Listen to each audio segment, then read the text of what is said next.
Hello welcome back to my channel. എല്ലാവർക്കും മൻസ spreads of flavour എന്നെ യൂട്യൂബ് ചാനലിലേക്ക് സ്വാഗതം. ഇന്ന് ഞാൻ ഉണ്ടാക്കാൻ പോകുന്നത് ക്രിസ്മസ് സ്പെഷ്യൽ ഒരു പ്ലം കേക്കിൻ്റെ റെസിപ്പി ആയിട്ടാണ്. ഓവനോ പ്രഷർ കുക്കറോ ബട്ടറോ ഒന്നും തന്നെ ചേർക്കാതെ നല്ല സിമ്പിളായിട്ടുള്ള ഒരു പ്ലം കേക്കിൻ്റെ റെസിപ്പി ആയിട്ടാണ് ഇന്ന് വന്നിട്ടുള്ളത്. കടയിൽ നിന്നൊക്കെ വാങ്ങുന്നതിനേക്കാളും നല്ല അടിപൊളി ടേസ്റ്റിലുള്ള ഒരു പ്ലം കേക്കാണിത്.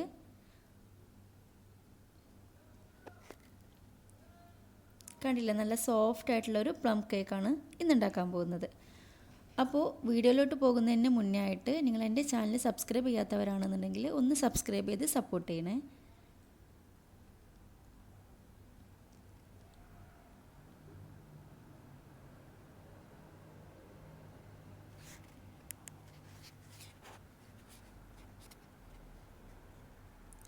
അപ്പോൾ ഇതിന് വേണ്ടിയിട്ട് ഒരു സോസ് പാനിലേക്ക് ആദ്യം കുറച്ച് ഓയിലൊന്ന് ബ്രഷ് ചെയ്ത് കൊടുക്കുക. പിന്നെ അതിലേക്ക് ബട്ടർ പേപ്പർ ഇട്ട് മൈദ ഒന്ന് ഡസ്റ്റ് ചെയ്ത് മാറ്റി വെക്കുക. ഇനി അതിലേക്ക് വേണ്ടത് കുറച്ച് ഡ്രൈ ഫ്രൂട്ട്സും നട്ട്സും ഒക്കെയാണ്. അതൊക്കെ നിങ്ങളുടെ ഇഷ്ടത്തിനനുസരിച്ച് ചേർത്ത് കൊടുക്കാം. ഇതിന് പ്രത്യേകിച്ചൊരു അളവൊന്നുമില്ല. ഒരു ബൗളിലേക്ക് ഞാനിവിടെ കുറച്ച് ബ്ലാക്ക് റൈസിൻസ് ചേർത്ത് കൊടുക്കുന്നുണ്ട്. പിന്നെ കുറച്ച് ചോപ്പ് ചെയ്ത് വെച്ചിട്ടുള്ള ചെറി ചേർക്കുന്നുണ്ട്. പിന്നെ ഉണക്കമുന്തിരി ചേർത്ത് കൊടുക്കാം. പിന്നെ കുറച്ച് ഡേറ്റ്സ് ചെറുതാക്കി കട്ട് ചെയ്ത് വെച്ചിട്ടുണ്ട്. പിന്നെ കുറച്ച് ടൂട്ടി ഫ്രൂട്ടി. പിന്നെ അതിലേക്ക് 1 കപ്പ് ഓറഞ്ച് ജ്യൂസ് ചേർത്ത് കൊടുക്കാം. ഇത് ഒട്ടും തന്നെ വെള്ളം ചേർക്കാത്ത ഓറഞ്ച് ജ്യൂസാണ്. 2 ഓറഞ്ചിൽ നിന്നാണ് ഇത്രയും ജ്യൂസ് എനിക്ക് കിട്ടിയിട്ടുള്ളത്. ഇനി എല്ലാം കൂടി നന്നായിട്ടൊന്ന് മിക്സ് ചെയ്ത് കൊടുക്കാം. ഫ്രൂട്ട്സും നട്ട്സൊക്കെ നിങ്ങളുടെ ഇഷ്ടത്തിനനുസരിച്ച് ചേർത്ത് കൊടുക്കാം. ഇനി ഇത് അടച്ച് വെച്ച് ഒരു 2-3 മണിക്കൂറെങ്കിലും ഒന്ന് സോക്ക് ചെയ്യാൻ വെക്കുക. നിങ്ങളുടെ ടൈമിനനുസരിച്ച് നിങ്ങൾക്ക് സോക്ക് ചെയ്യുക. എന്തായാലും 1 മണിക്കൂറെങ്കിലും ഒന്ന് സോക്ക് ചെയ്ത് വെക്കുക. ഇനി അതിലേക്കുള്ള കാരമൽ സിറപ്പ് ഉണ്ടാക്കണം. അതിന് വേണ്ടിയിട്ട് ഒരു പാൻ ചൂടാക്കാൻ വെക്കുക. അതിലേക്ക് ഒരു 1/2 കപ്പ് പഞ്ചസാര ഇട്ട് കൊടുക്കാം. ഇളക്കി കൊടുക്കേണ്ട ആവശ്യമൊന്നുമില്ല. അതൊന്ന് മെൽറ്റായി വരട്ടെ. ഇപ്പോൾ പഞ്ചസാര ഒന്ന് മെൽറ്റായി വന്നിട്ടുണ്ട്. ഞാനിവിടെ ഫുൾ ഫ്ലെയിമിൽ തന്നെയാണ് ഇട്ട് കൊടുത്തിട്ടുള്ളത്. ഇടയ്ക്കൊന്ന് ഇളക്കി കൊടുത്താൽ മതി. നന്നായിട്ട് കരിഞ്ഞു പോകരുത്. അപ്പോൾ നല്ല കയ്പ്പ് രസമായിരിക്കും.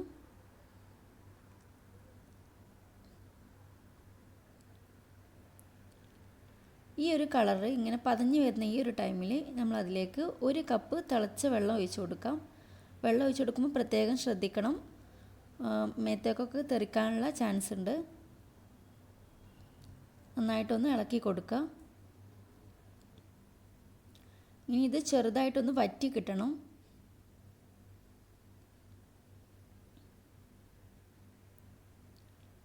ഇത്രയും മതി. ഇനി നമുക്ക് ഫ്ലെയിം ഓഫ് ചെയ്ത് നന്നായിട്ടൊന്ന് തണുക്കാൻ വേണ്ടി മാറ്റി വെക്കാം. ഇനി 3 മുട്ട എടുത്തിട്ടുണ്ട്. മുട്ടയുടെ വെള്ളയും മഞ്ഞയും സെപ്പറേറ്റ് ആക്കി വെച്ചിട്ടുണ്ട്. ഇനി മുട്ടയുടെ മഞ്ഞ ഒന്ന് നന്നായിട്ട് ബീറ്റ് ചെയ്ത് കൊടുക്കുക.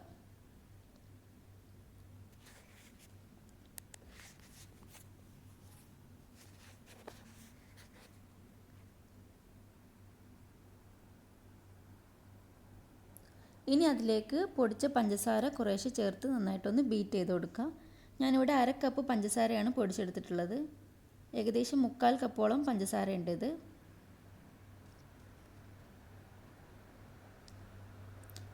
എല്ലാം കൂടി നന്നായിട്ടൊന്ന് ബീറ്റ് ചെയ്യണം. ഇപ്പോൾ ഏകദേശം കളറൊക്കെ ഒന്ന് മാറി വരുന്നുണ്ട്. ലൈറ്റ് കളറായി വന്നിട്ടുണ്ട്.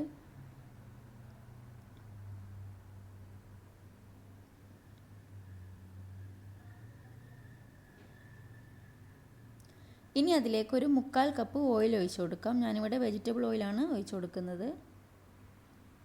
ഇനി എല്ലാം കൂടി ഒന്ന് ബീറ്റ് ചെയ്ത് കൊടുക്കുക.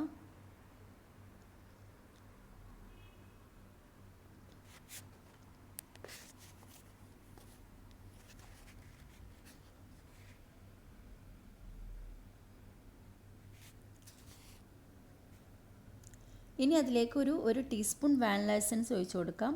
പിന്നെ കുറച്ച് ഓറഞ്ച് ജസ്റ്റ്, അതായത് ഓറഞ്ചിൻ്റെ തൊലി ചെറുതായിട്ടൊന്ന് ഗ്രേറ്റ് ചെയ്ത് വെച്ചിട്ടുള്ളതാണ്. ഓറഞ്ചിൻ്റെ വൈറ്റ് ഭാഗം പെടരുത്, അത് കയ്പ്പായിരിക്കും. ഇനി അതുകൂടി ഒന്ന് നന്നായിട്ടൊന്ന് ബീറ്റ് ചെയ്ത് കൊടുക്കാം.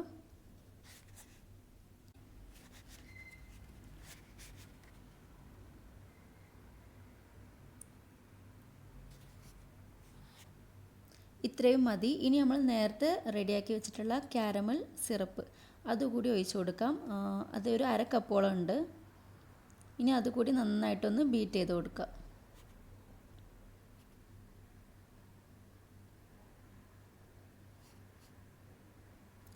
ഈ കാരമൽ സിറപ്പാണ് നമ്മുടെ കേക്കിന് കളറ് കൂട്ടുന്നത്.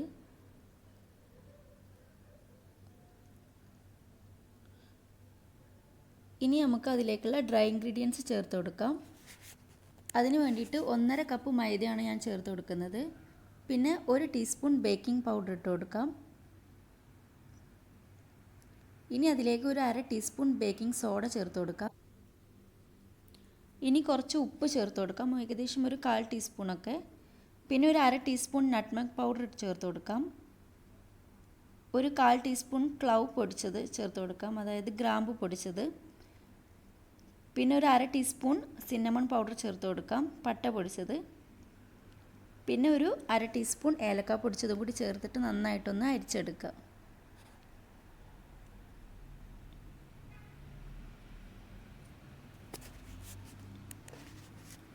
ഇപ്പോൾ എല്ലാം കൂടി നന്നായിട്ടൊന്ന് അരച്ചെടുത്തിട്ടുണ്ട്. ഇനി മെല്ലെ ഒന്ന് ഫോൾഡ് ചെയ്ത് മിക്സ് ചെയ്ത് കൊടുക്കുക.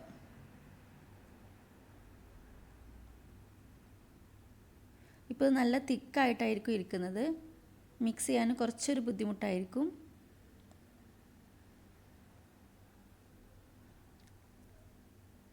ഇനി നമുക്കത് മാറ്റി വെക്കാം. നേരത്തെ നമ്മൾ സോക്ക് ചെയ്ത് വെച്ചിട്ടുള്ള നമ്മുടെ ഫ്രൂട്ട്സ്, അതിൽ ഫ്രൂട്ട്സും ജ്യൂസും നമുക്കൊന്ന് സെപ്പറേറ്റ് ചെയ്തെടുക്കണം. അതിന് വേണ്ടിയിട്ട് ഞാനിതൊരു അരിപ്പയിലേക്ക് ഒഴിച്ച് കൊടുക്കുകയാണ്.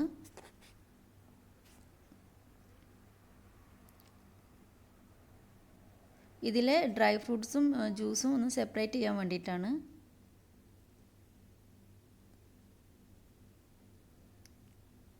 ഇനി ഇത് കൈകൊണ്ട് തന്നെ ഒന്ന് പിഴിഞ്ഞിട്ട്, നന്നായിട്ടൊന്ന് പിഴിഞ്ഞിട്ട് നമുക്കൊരു പ്ലേറ്റിലേക്ക് മാറ്റാം.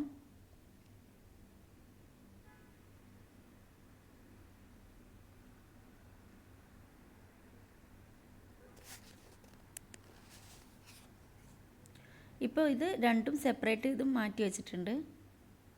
ഇനി നമ്മുടെ ഈ ഡ്രൈ ഫ്രൂട്ട്സിലേക്ക് നമുക്ക് 1 ടേബിൾ സ്പൂൺ മൈദ ചേർത്ത് കൊടുക്കാം.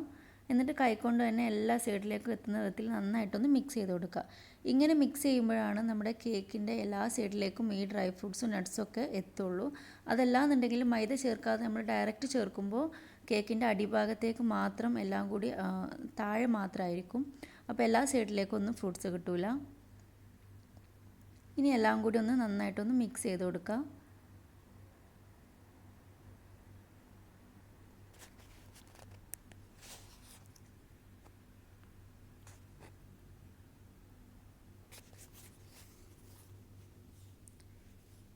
ഇനി നമ്മൾ സോക്ക് ചെയ്ത് വെച്ചിട്ടുണ്ടായിരുന്ന ആ ജ്യൂസ് കൂടി അതിലേക്ക് ഒഴിച്ചു കൊടുക്കാം.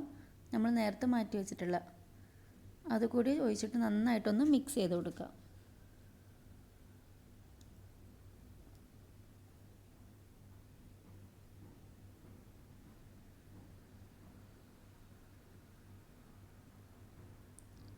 കട്ട് ആൻഡ് ഫോൾഡ് ചെയ്താൽ മതി.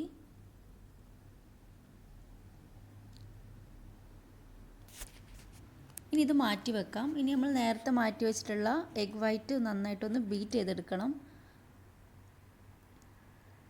3 മുട്ടയുടെ വെള്ളയാണിത്. നന്നായിട്ടൊന്ന് പതപ്പിച്ചെടുക്കണം.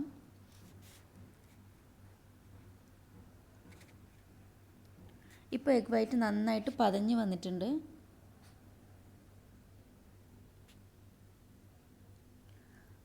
ബീറ്റ് ചെയ്യുമ്പോൾ ബൗളിൽ ഒട്ടും തന്നെ വെള്ളം ഉണ്ടാവരുത്. വെള്ളം ഉണ്ടായാൽ ഇതുപോലെ പതഞ്ഞ് കിട്ടില്ല.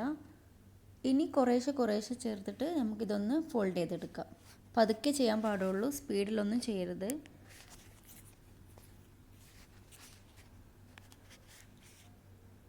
കുറേശ്ശെ ചേർത്തിട്ട് ഫോൾഡ് ചെയ്തെടുത്താൽ മതി.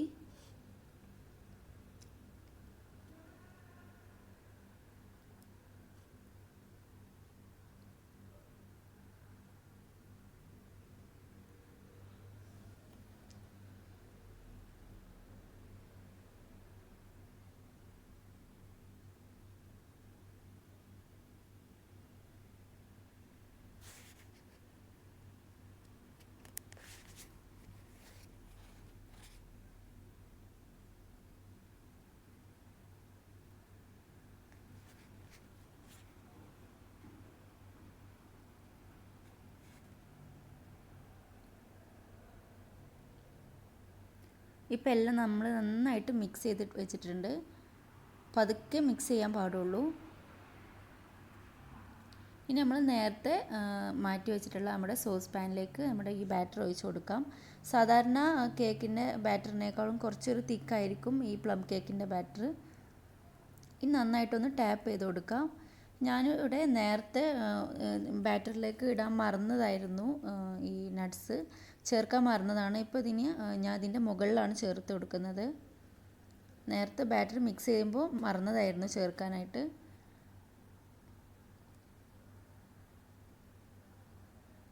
ഇനി അടി കട്ടിയുള്ള ഒരു പാത്രം ഒരു നന്നായിട്ട് ചൂടാക്കാൻ വെക്കുക.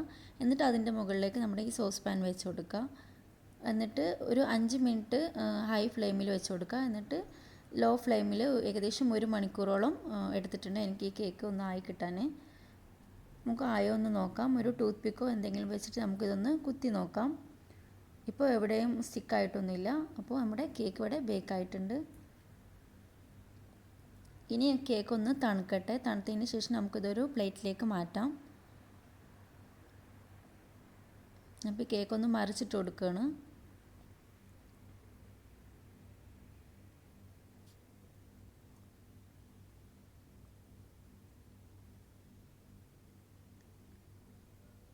ഇതിൻ്റെ ബട്ടർ പേപ്പർ ഒന്ന് മാറ്റിയെടുക്കാം. കണ്ടില്ല, ഒട്ടും തന്നെ കരിഞ്ഞിട്ടില്ല. പിന്നെ അതുപോലെ തന്നെ ഡ്രൈ ഫ്രൂട്ട്സും നട്ട്സും ഒന്നും താഴോട്ട് മാത്രമായിട്ടില്ല, എല്ലാ സൈഡിലേക്കും എത്തിയിട്ടുണ്ട്. ഇത് 1 കിലോൻ്റെ കേക്കാണ്. പിന്നെ നട്ട്സ് ആണെങ്കിലും ഒക്കെ മുകളിൽ തന്നെ ഉണ്ട്, ഒന്നും താഴോട്ട് പോയിട്ടില്ല. അപ്പോൾ നല്ല പെർഫെക്റ്റ് ആയിട്ടുള്ള പ്ലം കേക്ക് തന്നെയാണിത്. ഇനി നമുക്കിതൊന്ന് തണുത്തതിന് ശേഷം കട്ട് ചെയ്യാം. ഇത് വെക്കുന്തോറും ഇതിൻ്റെ ടേസ്റ്റ് കൂടും. ഒരു 2-3 ദിവസം കഴിഞ്ഞിട്ടാണ് നിങ്ങൾ കട്ട് ചെയ്യുന്നുണ്ടെങ്കിൽ അത്രയും ടേസ്റ്റ് ആയിരിക്കും. ഞാനിപ്പോൾ ഇന്ന് തന്നെയാണ് കട്ട് ചെയ്യുന്നത്. കട്ട് ചെയ്യുമ്പോൾ തന്നെ നിങ്ങൾക്ക് മനസ്സിലാവും നല്ല സോഫ്റ്റ് ആയിട്ടുള്ളൊരു കേക്കാണിത്. പിന്നെ ഫ്രൂട്ട്സും നട്ട്സൊക്കെ ഇടയ്ക്ക് കടിക്കാനൊക്കെ നല്ല ടേസ്റ്റാണ്. അപ്പോൾ നിങ്ങളുടെ ഇഷ്ടത്തിനനുസരിച്ച് നട്ട്സും ഫ്രൂട്ട്സൊക്കെ ചേർത്ത് കൊടുക്കാം. നല്ല സോഫ്റ്റാണിത്.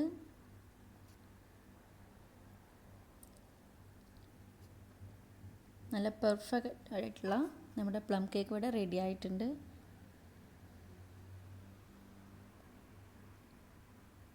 അപ്പോൾ എല്ലാവരും ഈ ഒരു ക്രിസ്മസിന് ഇതുപോലെ ഒന്ന് ട്രൈ ചെയ്ത് നോക്കുക. ട്രൈ ചെയ്തിട്ട് നിങ്ങളുടെ അഭിപ്രായങ്ങൾ കമൻറ്റിലൂടെ അറിയിക്കുക. ഞാനിവിടെ ചെറുതായിട്ടൊരു റിബൺ വെച്ച് കെട്ടി കൊടുത്തിട്ടുണ്ട്. അപ്പോൾ വീഡിയോ ഇഷ്ടമായാൽ ലൈക്ക് ചെയ്യാനും ഷെയർ ചെയ്യാനും സബ്സ്ക്രൈബ് ചെയ്യാനൊന്നും മറക്കരുത്. അടുത്ത നല്ലൊരു വീഡിയോ ആയിട്ട് വീണ്ടും കാണാം. താങ്ക്